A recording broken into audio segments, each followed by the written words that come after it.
আল্লাহ রাব্বুল আলামিন আপনাকে আমাকে কেমন করে বানাইলেন, কেমন কুদরতের মাধ্যমে বানাইলেন, কেমন কুদরতের মাধ্যমে লালন পালন করলেন। আপনাকে আমাকে নিয়ে তো আপনার আমার মা শুয়ে থাকতেন ঘুমের অন্ধকারে। আমার আপনার মা যদি আমাদের বাচ্চাদের, ছোট মানুষের গায়ের উপরে হাত পড়ে যায়, তাহলে ওই বাচ্চা তো হাত সহ্য করতে পারবে না, ওজন সহ্য করতে নিতে পারবে না। আল্লাহ রাব্বুল আলামিন ফেরেশতার মাধ্যমে হাত সরিয়ে দিতি। এত সুন্দর করে আপনাকে আমাকে আল্লাহ রাব্বুল আলামিন বানাইছে।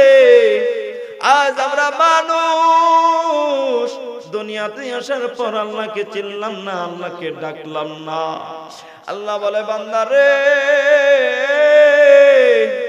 দুনিয়াতে যাওয়ার পর আমি আল্লাহ তাআলার সমস্ত নেয়ামত পাওয়ার পর, সমস্ত নেয়ামত ভোগ করার পরও বান্দা তুই আমাকে চিনলি না।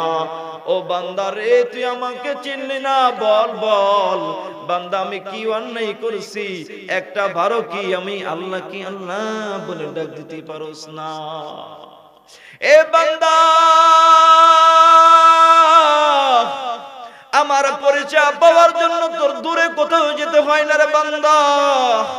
তুই তোর এলাকার দিকে তাকা, তুই আসমানের দিকে তাকা, তুই গাছের দিকে তাকা। অবশ্যই অবশ্যই আমি আল্লাহ তাআলার কুদরত তুই পেয়ে যাবি। তুই আমি আল্লাহ তাআলাকে চিনতে পারবি। ও বান্দা রে, দুনিয়াতে মানুষ একটা ঘর বানায়, একটা ঘর বানাইলে উপরে যদি ছাদ দিতে হয় তাহলে অনেকগুলা পিলারের প্রয়োজন হয়। কিন্তু আমি আল্লাহ রাব্বুল আলামিন এমন এক আসমান ঝুলিয়ে রাখলাম, এই আসমানের